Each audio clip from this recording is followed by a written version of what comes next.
But I would like to welcome Dr. Richard Premper, who's an expert in sleep, how to make sleep your superpower. So thank you for joining us today. And I think you generally call you Rich, don't we? Yeah, Richard, great. Thanks for having me. Yeah. So shall we launch into it then? Yeah, let's do it. So how about, do you want to tell us all about what you and Livelight do? Yeah, sure. So I'll start from the beginning. So I'm a first year doctor at the moment, so I have a limited amount of experience in the clinical sphere, but I spent 6 years in medical school. And in the last 2.5 years of my training, I got really interested in sleep. And you might be surprised to hear that sleep isn't a very sexy topic in medical school. You get about 1 hour of teaching on it in 6 years. But I always sort of thought this is a huge area that has massive implications in people's lives. And we'll talk about it a bit later about how I came to that realization. But I realized it's one of the areas that just paid no attention to it. So I did a lot of reading around sleep, but I did a 2-month placement in a sleep hospital. And sort of realized there wasn't really much provision and guidance for improving your sleep. So I moved from Liverpool to Manchester and sort of used my knowledge to put together an idea of a product that I thought would be the sort of ideal good sleeping support system. And we created Livelight, which I started off on my own. And then we're now a team of 4 with 2 other co-founders, Ross and Atlas. And we've come together to build what we call a sleep light and a mobile phone application that works together to help you go to sleep, stay asleep, or wake up. And our sort of aim with the company is to make good sleep and a well-supported mental well-being easily achievable for everyone. Sounds really exciting. Because I actually first heard about it a little while ago, so I've been investigating a little bit. So yeah, and yeah, because I know I've actually had a trial with you, so we've done a little bit about that. So yeah, so you're one of the early ones to actually try the first version of our process. And, yes, yeah, so that's really exciting. But how did you get interested in this area of sleep in the improvement in the first place? Yeah, that's a very interesting question. So completely coincidental. So if you'd asked me when I was 20 years old, what would I spend most of my time learning about, and you told me sleep, I would have said you're completely crazy, and it would have been the last thing that I'd have been interested in. But so I think it's around 21, 22 years old. I was interested in the field of dreaming and why we sleep and why we dream. And what is the actual purpose of dreaming? We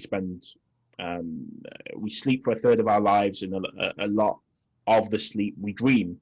So it obviously forms a very important role. So I started getting very interested in recording my dreams. So I'd wake up and I'd spend 15 to 20 minutes every single morning for about 2 years recording my dreams. And what I found is the more I did that, I'd start to record more dreams in more detail. So I got to the point where I'd maybe have 10 dreams a night that I could remember in detail, where I could script it out about a page dream. So I wanted to sleep more so I could dream more and get more dreams and delve deeper into it. And what I found as a byproduct of this is a range of sort of areas in my life started improving. So my focus, my concentration, my mood, even my creativity, my sort of emotional regulation all started getting better, coincidentally because I was sleeping more. And I realized actually I'd been sleeping poorly for so long. I was at university where you've got so many different things pulling at your time. Sleep was always the first thing that would go for me. I'd sleep 5 to 6 hours because that made sense to me. To get more done, I was going to sleep less. And I actually started sleeping better, and the effect that had on my life just really shocked me. And I was like, for several years, I've had no idea the effect that sleep was having on my life. And I was like, how big a problem is this? How big a problem is not sleeping enough and the effect that has on people's lives? And when I started looking deeper into it, you actually find there's large swathes of the population that struggle with sleep. And the implications that sleep has in your life is one of the most under talked about areas. It just blew my mind that there's nothing going on in this space. and it really sort of snowballed from there. And yeah, that's sort of how it came about. Yeah, I mean, I don't think we've talked about this before, but just as you're telling me that, I remember probably quite a lot of years ago, but I think some people, in terms of being entrepreneurial and working hard, I remember some of them actually saying, train yourself to sleep less. Yeah, But I've seen things more recently saying like these people are actually burnt out now. It's not good yeah, for you. yeah, So yeah. And yeah, the reason I was in that camp, I was the stereotypical sleep as little as possible so I could do more. I swore by it. So I can sort of see myself in a lot of other situations and a lot of sort of productivity gurus and cut your sleep so you can work more. I was in that position, and my mind completely flipped from an area where I didn't necessarily believe in it. And I'm sure there's a lot of people like that who don't realize how much they are losing out on by not sleeping well. It comes down to creativity, it comes down to working better, it comes down to making better decisions. The productivity that you gain from sleeping better is so much more than the productivity that you would gain by having an extra hour and a half from cutting sleep, etc. and of course, as we move forward, the jobs that we're moving towards, as all of the simpler jobs are replaced by robots, are all the creative ones. Right. The productivity we need is going to be that creativity and flexibility to achieve things, because a lot of the simpler things that we might just think, oh, I'll just plow on and do more. Right. They're all going to be automated by artificial intelligence and various different things. So what Right. what are the biggest causes? Now, obviously, we've talked about one of them. Deliberately not sleeping enough is not a good idea. But Yeah. if, assuming you don't want to do that and you do want to sleep, what are the biggest causes of Well, not sleeping? yeah. So at Live Light, we think about the poor causes of sleep in three very simple areas. It's going to sleep, staying asleep, or waking up. And if you think about it like that, you should have be able to find a good idea of why you're not sleeping very well. If you type into Google all the reasons why you don't sleep very well, you'll have a million different causes, and you'll never be able to find one. So the biggest cause, by and large, is it's termed in several different ways, but it's essentially not being able to relax before bed. It's going to bed either stressed, it's going to bed with a racing mind, it's going to bed not being able to switch your mind off. However you want to term it, that's the root cause. And we did a survey at Live Light where we had about 200 respondents, and about 75% of people said stress or a racing mind was the biggest cause of their poor sleep. And the way in which that affected your sleep was essentially not being able to fall asleep quick enough, because you're not able to switch your mind off. That was number one. And then there's the second downstream effect of not being able to switch off, which it's quite hard to identify and recognize, but it's actually waking up during the night. So if you don't relax well before bed, this is going to lead to you waking up more frequently during the night and not being able to fall back to sleep. But that's not an association that is often made. So you can be falling asleep at the drop of a hat when you try and go to bed at 10 o'clock, but you're waking up frequently during the night. And you might not associate that waking up with the fact that you're not relaxing before bed, but that's actually another one of the biggest determinants. And then, of course, there's lots of different small causes of poor sleep, like your coffee, your eating habits, your exercise, etc., etc. But really, they're more cherries on top, and taking out the big things, which is relaxing before bed, is one of the main causes of poor sleep that we've seen so far. So obviously improving those other things in your life will probably help you not be as stressed when you get to bed, but you're actually focused on that time immediately as you go to bed to help the relaxation.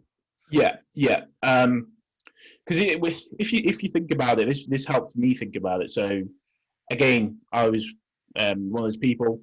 I'm on my laptop to the minute before I go to bed. I squeeze out every last second, shut my laptop down, and then try and go straight to sleep 5 minutes later.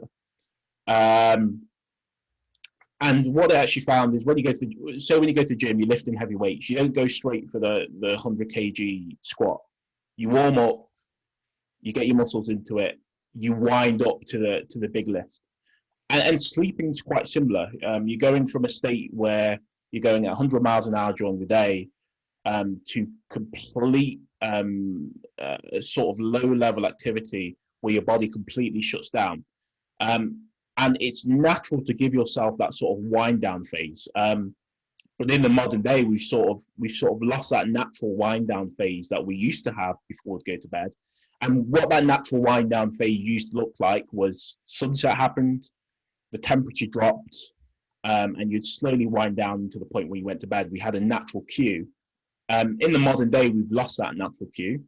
And because of that, we don't actually wind down before bed, which is one of the reasons why we're having a lot of problems actually going to sleep at a good time. So what I found is actually giving yourself that half an hour to wind down and relax and allow your body to naturally get tired. One, makes it easier to fall asleep because you're more relaxed. And what that does, the better you get at relaxing before bed, the more confident your body becomes at sleeping. So there's something that we call sleep confidence. And if you've got really bad insomnia, you go and get something called CBTI, where they essentially train yourself to become confident in sleep. And one of the aspects is when you try something to improve your sleep, it works, it then consolidates and your mind gets used to this habit. What relaxing before bed does is it gets you more tired before you actually try to sleep. So when you do sleep, it works. And then the next time you're better at sleep, the next time you're better at sleep, and the next time you're better at sleep. So that's one of the main things that we're thinking about at the moment, is really making that process easier. And then the second important thing to note, I think, with sleep is generally not a very enjoyable process, right? We don't want to sleep. We want to carry on doing what we're doing. We want to spend as many hours of the day doing the things we enjoy. So just from a base standpoint, sleeping isn't very enjoyable, which makes it hard to actually get into bed and try and sleep. So what you do with the relaxation time is you're not telling your mind you're going to bed. You're telling your mind you're going to do something for half an hour that you enjoy and that you're looking forward to doing because you haven't had the time to do it during the day. And that actually makes the process of trying to sleep easier because you're now associating it with something enjoyable and something that you want to do. So it's sort of a two-pronged effect that can hopefully lead to a better sleep after a few weeks when you get into it.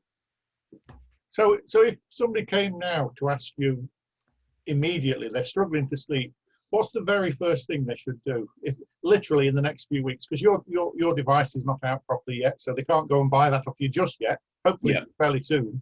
Yeah. But is there anything they can go and get in the meantime? Yeah. So I think the first thing to do would be what activity can you do before bed that would relax you and is something that you can look forward to. So in our trials that we've been doing with our product at the moment, we say to them, half an hour relaxation time with a natural sunset, and pick something you want to do. So is that reading? Is that listening to music? Is that meditating? Is that watching YouTube videos with dim light on your phone?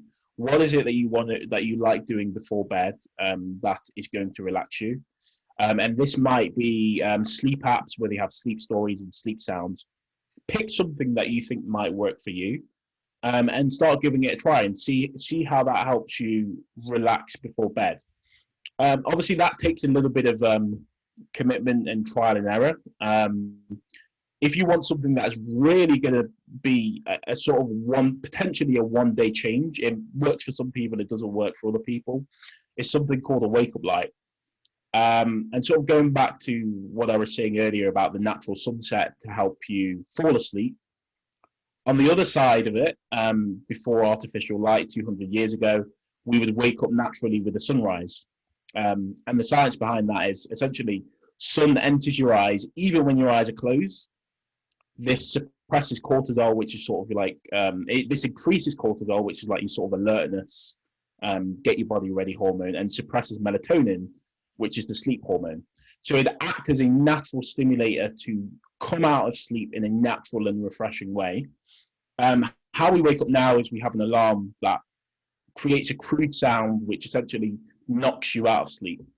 And if you wake up a deep sleep when the alarm is on, that's when you wake up feeling groggy and tired and shocked and annoyed. If you're lucky and it wakes you up in light sleep, you'll wake up feeling okay and sort of ready to start your day. So it's sort of Russian roulette with your alarm. What a wake up light does is it simulates a sunrise with the specialized light that they have in the lamp over a period of about 20 minutes to half an hour before you wake up. And what that does is it sort of simulates the effect of a sunrise. So you wake up feeling alert and relaxed. When we actually thought about Livelight's product before, we thought of all the other stages apart from this sunrise feature and phase. So I never heard of it until about 6 months before this. So again, I was a skeptic and I didn't really think anything of it, but I thought I'd try it. I bought a simple wake up light off Amazon, and I haven't not used it for a single day over the past 6 months. Because it helped me to wake up feeling essentially more alert, happier, ready to go, just way more refreshing in a very impactful way. And that's probably the number one improvement that you can make now to your sleep, because you wake up feeling better and you from an instant like that. Obviously, sleep isn't one of the areas where you can get quick fixes. But this is as close to a quick fix to improving your sleep as we found so far. Now, I should say we're going to put this on YouTube afterwards, so there might be people watching this in a year or two's time. So at that point, the best place to get the best wake-up light, combined with your app that's going to come and everything else, will be your website, won't it? So just remind, in case anybody rushes off and buys something not as good as what you're going to put out. So your website is... So our website at the moment is called livelightclub.com. Okay. Spelled how it sounds. Yeah. Cool. So yes, if you're watching this later on, please go and check the website and see if it's available. Because I think the lamps you're talking about at the moment, they've just got like an alarm clock timer on them, haven't they? They're not very intelligent. Yeah, they're not very intelligent. They're very hard to use, so you have to sort of set it all with buttons. Which is a problem because you spend 5-10 minutes before you actually go to sleep trying to set it, which doesn't sound that bad when you're sort of sitting here now, but when you're last thing before you go to bed, it's a massive barrier to use. And it could actually wake you up, couldn't it? You're feeling quite tired on a good day, and that actually spoils it. So your app will be much more intelligent with control. Yeah, so we'll be the first sunrise simulator to be controlled via the mobile phone. So it just makes it a lot more intuitive. You can have a much larger range of sounds and customization that you can use on it. And it will also come with sort of the best evidence sort of sleep tips and packages that you need to really simplify your sleep. So hopefully, we believe this will potentially be the best solution on the market to improve your sleep. And we'll continue to learn along the way and actually iterate on the process as well. But we think it's pretty good at this point in time. I think the tests we did yielded quite a lot of good information and proved that we're onto something. I know you found certain aspects that worked for you, which was good. Yeah, you mentioned sound there, so I was going to ask about the sound, but now you've said I had to go. Actually, yeah, it's a separate app which just makes sounds that you use to trial things. And the raindrops I found were really relaxing. I remember camping years ago. It just takes you to a different place. Yeah. But maybe I'm quite undisciplined in terms of my mind is racing all over the place. So it's very easy for me to climb into bed and then just check emails, do something else. And I found the structure of, I'm saying quite a lot here in terms of literally how the bedroom's laid out, but I haven't got room next to my bed for a table. So I had to put the lamp on the other side of the room. So I had to set it up, put the timer on, and then climb in bed. So it kind of forced me to be in the mode of, you're definitely going to sleep now. Yeah. And I thought that was really important. So if the app helps and supports that and gets you into a routine, that would be really good. Yeah, it sounds like a very little thing that shouldn't matter. The fact that it very slightly nudges you to actually stick into a bed routine or getting ready for bed. It sounds silly and it sounds like, oh, well, I already do that. But when you think about it, most of us don't. We sort of say we're going to bed at some time during the night, and you push it back and you push it back and you push it back, and you find yourself having 5.5 hours of bed whilst you're still scrolling on your phone, just from that very simple mechanism. The way we integrate habits that work for us is just, very simple things that push us and persuade us to stick into that habit.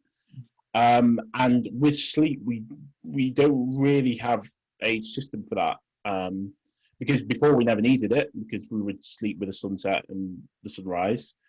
Whereas now there is no natural cue for sleep, which has led to essentially an epidemic of poor sleep. So in its simplest format, this is a mechanism to help you structure your sleep in a way that helps you stick to a healthy sleeping routine that works for you. Yeah, and clearly I've just given away one of the, which a lot of people will resonate with. One of the biggest mistakes people make is, like myself, is checking those emails at the last minute in case anything's come in or whatever, because you've completely reset your mind, set it racing again. Yeah. But what other kind of key mistakes are people making when they're trying to get sleep? Yeah. So a big one. So I made a few changes in my sort of sleeping habit that led to massive changes, and a huge one was I would often wake up during the night and be up for 2 hours before I could get back to sleep, and maybe sometimes not even be able to fall back to sleep. And two things, they're sort of one and the same, is waking up and looking at the time. Doing something as simple as that, waking up and looking at the time, will really kill your sleep. So if you wake up at 6 o'clock, if you normally wake up at 6 o'clock and you wake up and you look at your time and it's 5 o'clock, how often do you manage to fall back to sleep after you've seen that the time is 5 o'clock and you've only got an hour left to sleep? Very, very, very rarely. When I stopped looking at the time, when I'd wake up in the middle of the night, it made it so much easier to fall back to sleep, because there's no pressure on you to fall back to sleep. It could be 2 o'clock, it could be 5 o'clock, it could be 1 o'clock. It sounds very simple, but when your mind knows I've only got X amount to fall back to sleep, it will be alerted. So when I stopped doing that, stopped looking at the time when I woke up in the middle of the night, my problems with staying up and not being able to fall back to sleep went away almost like that. And I know a few other people who've adopted that trick, and it's really helped with being able to sort of sleep throughout the night. I think it's important to note that it's completely natural to wake up multiple times throughout the night. 2 or 3 times throughout the night at the end of your sleep phases is completely natural. And it's important to understand that, because when people are waking up during the night and they don't realize they're meant to be doing it, they wake up, they get alert, they think, oh, I'm not going to be able to fall back to sleep, and that actually leads to them staying up. So it's very, very important to contextualize that. It is normal to wake up during the night, and you should be able to fall back to sleep within 5 minutes, and that's completely natural. So not looking at your time when you wake up in the night, remove your clock if you've got it in your room if you can, or turn it away from you. The second thing is obviously looking at your phone when you wake up during the night. Whenever I do that, which I occasionally do it sometimes because I'm not as disciplined as I'd like to be, boom, straight away I'm up for 1-2 hours as soon as I've done that. So I put my phone on don't disturb. I turn the screen away from me. That helps me sort of stay asleep at night. And then the other main way, as we spoke about before, is the relaxing before bed portion. I'm quite busy at the moment with my job as a doctor during the day, and I'm working at Livelight, 3-4 hours after work. So I really need that half an hour of guilt-free time to just do what I want and relax me down. And I would say they're the big things. They're the big things. And then you really want to find a amount of time to sleep that works for you. Once you identify that, you've got something to work with. So for some people that might only be 7 hours, for some people that might be 8. It does vary. So finding the amount of time to go to sleep that works for you. And the easiest way to do this is to give yourself a period of time, whether it's 5 days or a week or 2 weeks, as long as you can really, where you try and go to sleep at the same time and wake up at the same time, giving yourself an 8-hour window. And if you do that over 5 days, 6 days, what you'll find is you'll start to wake up naturally at a certain point. That might be 7 hours 45, that might be 7 hours 30. you'll start to wake up at a natural point, and you'll have a pretty accurate estimate of how much you need to sleep to feel refreshed. Once you know that, you can start basing your bedtimes around that more accurately. You might already know that, but once you've sort of got a number in your head, 7 hours 30, 7 hours 45, you can actually start to mold your routine around that in a way that works for you, rather than sort of sleeping a variety of different times, hoping that you'll wake up feeling refreshed. I'm just wondering if the app is that one of the features you might put in? Because of course, if you've woken up, you're not quite sure what time it is. Do I look at the phone to see what time it is? But if the app was your alarm and it's not started to brighten up yet. Exactly. Yeah. Yeah, that's another big thing. So when you wake up in the middle of the night, you don't have to guess, is it wake up time? You'll know it's wake up time because the light will gradually be brightening 20 minutes before your sort of final wake up time. And again, that sort of subtly just puts your mind at ease, and you don't feel like you need to look at the time because you know you've still got enough time to sleep. I went to a talk a few years ago, somebody talking about social media and what it does to all the various chemicals in our bodies, and we get addicted to it and all that kind of stuff. Their recommendation, which you might be interested in, and you tell us what it was, don't even keep your phone in the room. Because then after a while, you stop even thinking, is it there? Should I check it? Or you've literally put it out of the way. Despite listening to that and agreeing with it, my phone is still next to me. So yeah, that's a very that's a dicey area.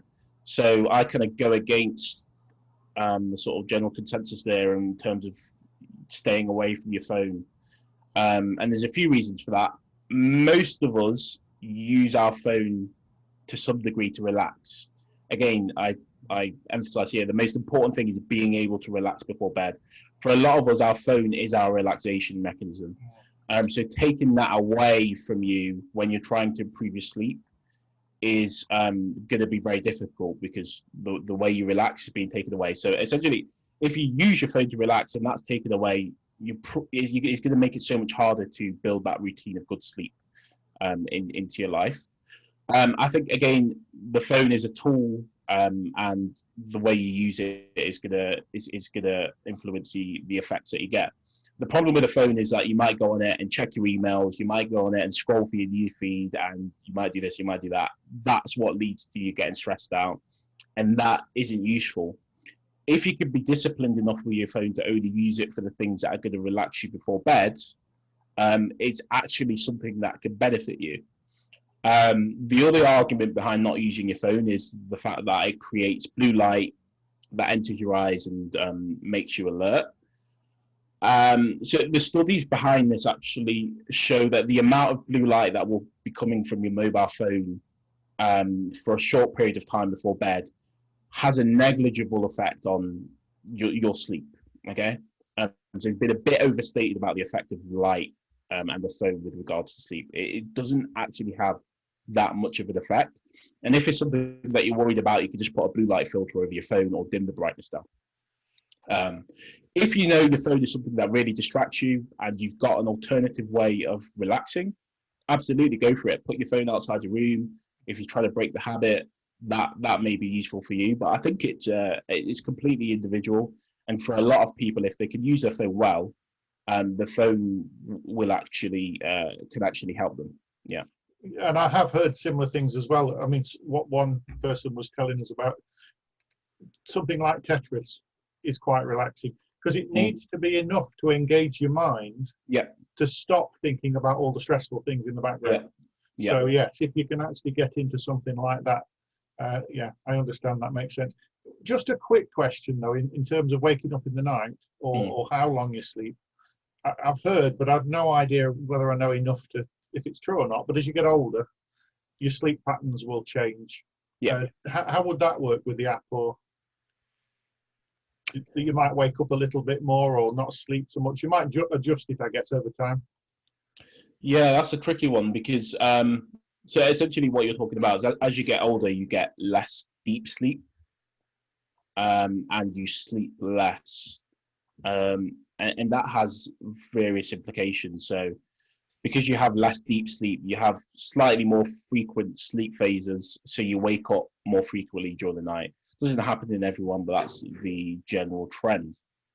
And really to integrate that into our sort of sleep product, you need to be able to measure the stages of sleep and the quality of sleep that people are having very accurately.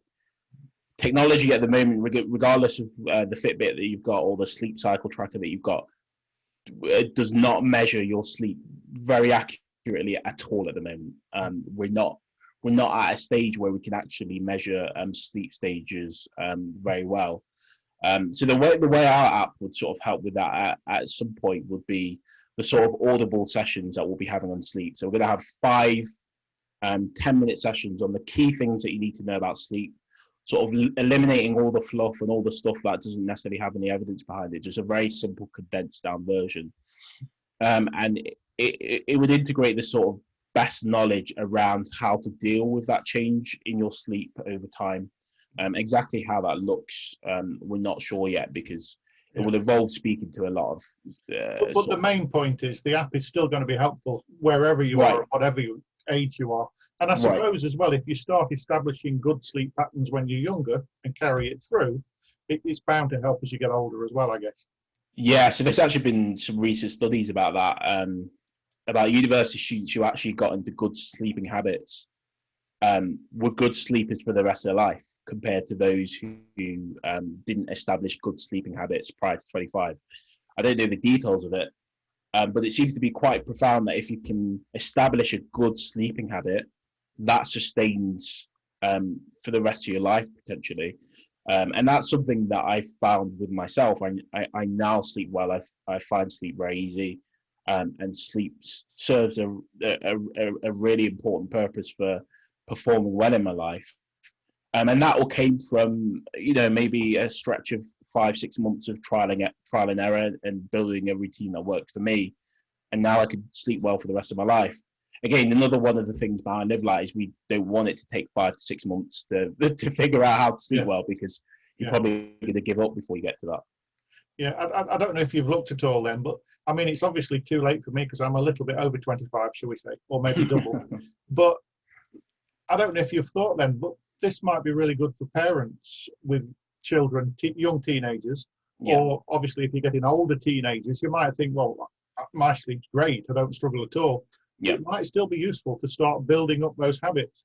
Right, exactly. Yeah, we've had quite a bit of interest from parents saying this would be great for my kids, and it's important point to pick up on. You sort of mentioned you're in your teenage years and you think, oh, my sleep's brilliant, I don't have to do anything about it. That's the problem. We all think our sleep's great until we start sleeping well. I experienced this myself, and you don't actually realize the effect that sleeping better can have, because your whole life you've been sleeping one way and you think that's your base and you think that's your normal. So sort of spinning back 10 minutes ago, how can you start improving your sleep today? It's to have an appreciation of the benefits that good sleep could be having on your life. And the only way to do that is to give yourself a period of maybe a couple of weeks to sleep well, see how you feel. Does this change the way that you feel? And you can associate certain things in your performance in your day with sleeping better as compared to not sleeping better. Some of you might do this and you experience no change. If that's the case, absolutely go ahead and sleep how you're sleeping before. But there's probably a good chance that sleep's affecting your life in ways that you didn't know it was affecting your life.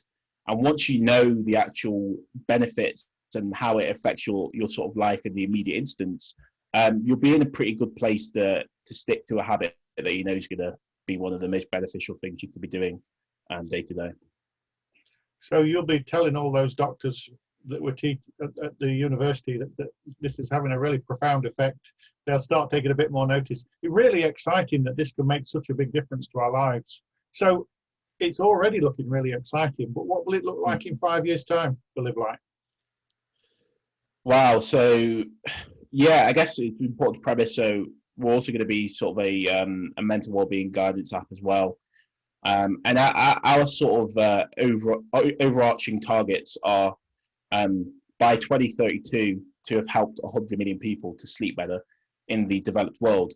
whether that's through our product or through the education and the awareness that we raise around sleep. We want to have helped 100 million people to have changed their sleeping habits into something that works for them and something that serves as a self-improvement mechanism throughout their life. And really what our product is sort of a support system and a guide to be able to design a sleeping process that works for you. So hopefully in 5 years' time, there's hundreds of thousands of people who are sleeping with our light as their sort of sleep guide, their sleep companion, that they're going to be sleeping with for the rest of their life. So hopefully there's been sort of profound change in the way people view sleep. And that will be through a variety of mechanisms. And we've got a team of 4 at the moment all working towards that purpose.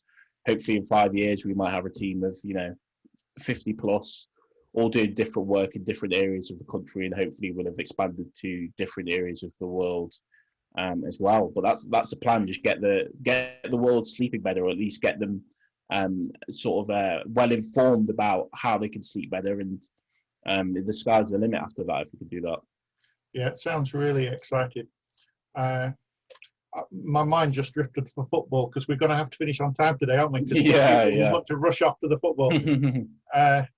So, yeah, potentialization. I keep looking at the screen for the questions and different things and all what I've got here. But potentialization, our aim as well is to help a lot of people. So it would be really great if we can perhaps connect and put more video about this on our site. And if we get hundreds of thousands of people as well, maybe even have a survey about sleep. What are the signs? Is there anything that you're doing that can then get them to come and look at what you're doing? Because it sounds like it's a really core part of well-being, and to get that right. So how could you reach your potential if you're not sleeping properly? Or you wouldn't even know what your potential would be if you're not sleeping properly. You could be better than you are now. Right, absolutely. Let's have a look. I wonder if anybody wants to ask any questions. If you want to come off mute, if anybody does. And there must be various questions I would have thought on sleep, because it's such an important thing. The thing to me, if anybody does want to ask a question while we're just waiting, is that it's the fact that you're saying people might not be sleeping well and not even know that there could be something better. So obviously, the more people we can get this message in front of. Right. Yeah. The main aim is just allowing people to have the awareness to make an informed decision. If you sort of have just a general awareness of good sleep and you still decide to not improve your sleep, that's absolutely fine. But what's a massive problem is the fact that so many of us don't have the information that we need to make an informed decision. I was one of those people. If I'd known the effect it was having, I would have made changes a lot sooner. So that's the most important thing. Is not to say you should be sleeping better. It's to say, hey, have an understanding of how sleep can influence and affect your life, and that will allow you to make decisions that are best for you in the future. We have that understanding about our diet. We have that understanding about our exercise, but we don't have that understanding about our sleep at present, and that's something that we need to change. Now, I've just mentioned football, so I better explain why, because people might be watching this in 6 months' time. But England, is it the semi-final? I don't follow it even very closely, but it's the semi-final tonight, I think, isn't it? Yeah. So, but there is a point about that, because let's imagine England win and they're going into the final. Some people might have a little drink, shall we say, and go to bed actually with it still racing. If you've got a big event like that, is it a problem if you don't sleep well for one night? Has it got?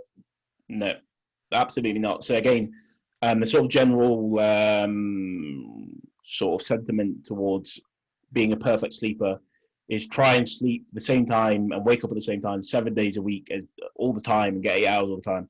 It's just, again, that's not realistic. You're not going to achieve that. You want sleep to serve your life well, but you don't want it to overtake your life. If you have 1 or 2 bad nights sleep or one night sleep where you sleep a bit less than normal, that's not a problem at all. If you're sleeping well on most of the days of the week, or trying to stick to a good routine on most of the days a week, that's still going to be so much better than not sleeping well at all and not sleeping perfectly in a couple of nights a week really shouldn't be a problem. Like I find if I don't sleep well for one night, it's not too much of a problem. It's when you have consecutive nights, because the effect of poor sleep compounds over time. So yeah, absolutely not. It's just setting in motion good habits, and then moving towards an upwards trend. But you don't want to pressure yourself into trying to sleep perfectly, because that will be counterproductive.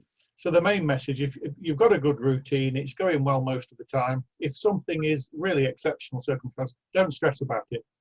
One night's not the end of the world. I think Julie's come off mute. Did you want to ask a question? Oh no, I think so. I didn't sleep well last night. In fact, it just going what you just said there. During lockdown, my sleep's been brilliant because I could just wake up naturally when I want to. And when I naturally tend to wake up about 8:30, 9 o'clock in the morning. I'm working mainly on Zoom, just have a 10 o'clock appointment, and then it was fine. Today was the first day I had to go into London to work, and the meeting begins at 9 o'clock, so I had to get up before 6 a.m. Right. And I just feel terrible, and I can already see that I'm looking more gaunt. So I'm completely for the importance of sleep, and I seem to be very sensitive to it. If I don't have it, it can just be one night and it doesn't feel good. Right. And I was the same at university. People would stay up all night and everything, but I couldn't do it. I just had to go, like, well, I just can't. I've got to go to bed at 10 and I'll wake up at 8:30 and that's it. So I wonder if people have different natural rhythms of sleep. So some people seem to be able to stay up late, and other people like me like to go to bed fairly kind of medium, and some people. So I wonder if you can identify your own, that there are individual patterns that suit you best. Yeah, absolutely. So I'm exactly the same. I'm very sensitive to sleep, and if I don't sleep well for a couple of days, I see very tangible ways in which it affects my life. And then I have friends who can tolerate a lot less sleep over extended periods of time. But I think the key here is that it probably affects people in different ways. One person might feel tired, and that's pretty recognizable, whereas another person might feel like they sort of fly off the handle, they're more irritable, which is a sort of more insidious sort of consequence. Someone might feel like they have a bit of brain fog, or their mood's a bit down. It's quite hard to sort of know the effects that it can have on you, and I think the effects that it have on people is very individual and tailored, which is why it's important to have the two, good sleep and bad sleep, and be very aware when you're doing this how you feel between the two, and then you can start to see how it affects you in different ways. There is a very small subset of the population who can tolerate less than 6 hours of sleep and still function well. That subset of this population is so small that it's probably not you. So you hear loads of people saying, I function well at 6 hours sleep. It's like 1 in 100,000. So most people to some degree will have negative consequences from not sleeping well. It's just everybody's affected differently, sort of working out what works for you. Yes, my partner did night shift for a while, and then after a year, I just said, you've got, because he wanted to get more money, and I said, you just got to stop, because you're not the same person that I know. His whole personality changed from being a kind, empathic, funny, cool type of person to being very snappy, and so it's very interesting why it does that. Can I say as well briefly, Jane has asked in the chat as well, what's your advice for shift working? And obviously this is a big issue for the people that are having those things in their life. Is it, I suppose the fundamental question is shift working and sleeping, being awake at night, even a good thing at all? Should we try not to do it? Yeah. Unfortunately, it's not a good thing. And there won't be a situation in which you can sort of shift work and sleep as well as you would be if you weren't working shifts. And the problem, the main reason behind that is our bodies are sort of locked into the rhythm of sunset and sunrise, and there's a whole host of biological processes, from everything you can think of, from digestion to sort of energy creation to glucose regulation, stress, all these things that are tied to the sort of day and night cycle. And when you're sort of working at night, when you're meant to be sleeping, they get thrown out of whack. And that can't be supplemented or altered in any way that we know at the moment. So the best method is to try and limit these sort of night shifts as you can. But I guess if you have no option and you are working shifts, the sort of best way to support yourself is to try and build as best a routine as you can and stick to it. So if you are a shift worker, the best thing that you can be doing is trying to keep the variation in those shifts as regular as possible. So if you're working shifts 7 days a week, you're better off having the same 7 shifts rather than flipping from one day to the next, to the next, to the next, because our body just has a natural limitation. So we can only sort of shift our circadian rhythm, which is, in short, that's the sort of driving force behind when we go to sleep and when we wake up and when we're alert. That can only change about 1 hour a day. So when you fly halfway across the world and you've got jet lag, that's why it takes maybe 5-6 days to catch up, because it takes 1 hour a day to get your body aligned. And when you're working shifts, it just throws that rhythm off, and it takes time to correct. The more you're switching shifts, the harder it sort of gets to get your body back in a good state. But if you can get yourself in a routine, that's the best way to sort of work around shift working. There hasn't been a lot in the area of research of how to support shift workers. Like, there really hasn't been at all. So that's another area that we're sort of looking to see how we can improve it. We don't have many good answers for shift workers at the moment. I do have to premise that. I do remember reading a little while ago that there was something came up that if you've got shifts that are moving regularly, I can't remember which way around it is, but moving them forwards or backwards, one was better than the other. Does that make sense?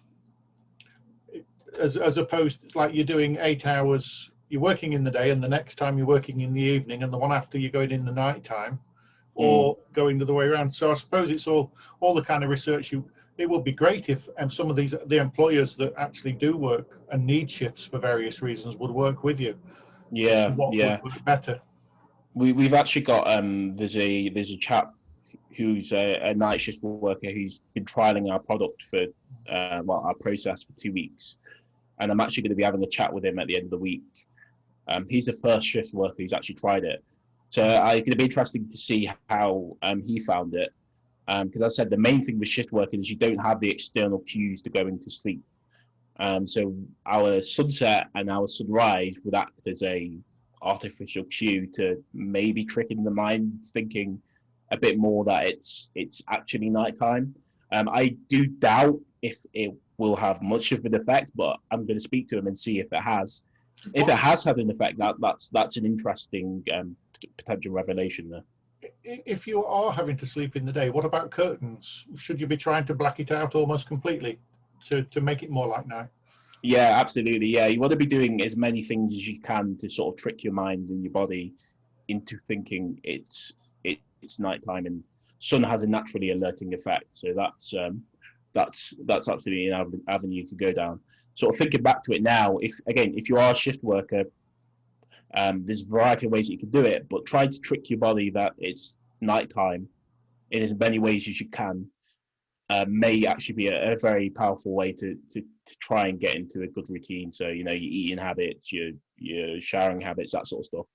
As much of that as you can flip to the daytime as you can could potentially help you to sleep better. And a related issue, of course, is if you've got 2 people in the house, or even children wanting to stay out late teenagers, you're going to get clashes between different people in terms of the rhythms, aren't you? So I suppose, presumably, you have to talk to each other and work out what works best. John, have you noticed a question from Derek in the chat? Yes, I was going to say that next because we were just talking about trials. So you say you've been trialing. Yeah. Is that still open, or are you closed the trial now and you're moving towards production? Where are you up to? Can anybody still volunteer for the trial? Yeah, so you can sign up. The first phase of our trial is closed. You can sign up on our website to the next phase of the trial. So our app is currently in production at the moment. We're going to be releasing a version sometime this month, and we're going to be recruiting a certain number of people to test it. The actual next phase of the trial, where we have our light, is probably going to be 2 to 3 months down the line. And again, we'll be selecting a certain number of people who signed up to our trial. So if it is something that you'd be interested in trialing in a couple of months or in a month or two with our mobile app, if you sign up there, we'll keep you in our database and then let you know when we're sort of recruiting for trialists then. I've got to say, I was trying to be helpful, but the URL that pops up isn't you. It's blank. So please, everybody, ignore that one. It was Livelight. Yeah. You want to drop it in the chat for us? Shall I put it in chat? Yeah. And then we'll have the right URL. It was livelightclub.com, wasn't it? Yeah, I'll chuck it in now. Yeah. And then, on there you can sign up to our trial. You can keep up to date with our crowdfunding campaign, which is happening on August the 27th. So we are hoping that by February the 8th, we will have our product on the market ready to be shipped. As you can imagine, it's quite an extensive process trying to get things manufactured and stuff like that. So hopefully within 6 months, everything will be ready to go. That sounds really exciting. So there are still trials available. I'm looking at the time because I know some people will want to rush off to disrupt their sleep for the night with the football. Any more questions that anybody wants to ask? No, I've not got a question, but I've got a suggestion that you might consider approaching a couple of friendly GP practices and see if there are any insomniacs on their books that could trial the device for you, because one of the most exciting things about it would obviously be the substitution of a non-pharmaceutical solution to insomnia, and if you have a proof that it's worked in these more severe cases rather than the general public's problems with sleep, then you're on track to have it stamped by NICE, and you can get it on the NHS. Even if just a GP practice has a few on hand that they can give to people on a trial basis, and then if they want to keep it, then they go out and buy their own. But absolutely, that's definitely an avenue that we're going to be going down. I've got a few talks booked in. Great idea. So, fingers crossed. And if anybody's watching this video later on and they've got an audience in any kind of well-being field or anything related, of course, I presume that you'd welcome them putting something on their website or talking to them, doing interviews, all sorts of things. Have you got a really good marketing plan already for all the different avenues you'll take it out to the public? Yeah, we've got a brilliant marketing plan. Obviously, the limitation is hours. We've got a lot we want to do in a small team at the moment, but one of our main marketing avenues is essentially going around and teaching and raising awareness, as we're sort of doing now. So if at any point anybody sees this and they'd like to sort of have a session like this on sleep or mental well-being, who the mental well-being lead Atlas is an expert in, if they want to have a chat in related to these areas, please reach out on the contact details on our website, and I'm sure we can put something together. Sounds really good. And I think it's very nearly 8 o'clock. So at that point, I think it's time to say thank you very much. It's been really fun talking to you. We've learned a lot, but it's also really exciting and incredible, really, that people haven't really looked at this before in a way that they should have done. I know there's some sleep research, but really exciting. So I'm looking forward to this coming out in, did you say February? February the 8th, that's the date that we have in, So I'll have mine booked. In fact, is there a way for people to, if they sign up for a mailing list? Can they put their name down? Yeah, so we've got our crowdfunding waiting list on our website as well. So you can sign up there, and we shoot out weekly updates on where we're at. And you'll be the first to find out essentially when we're launching product, when we're launching our crowdfunding campaign, how you can get involved in different ways as well. So if it's something you're interested in, check out our website. So yes, everyone, please take a look, sign up for one if you're interested, and thank you very much. Brilliant Amazing. talk. Thank you. Thanks for having me. Thanks, guys. And enjoy the football, everybody, I'll try. if you're going to. Thank you.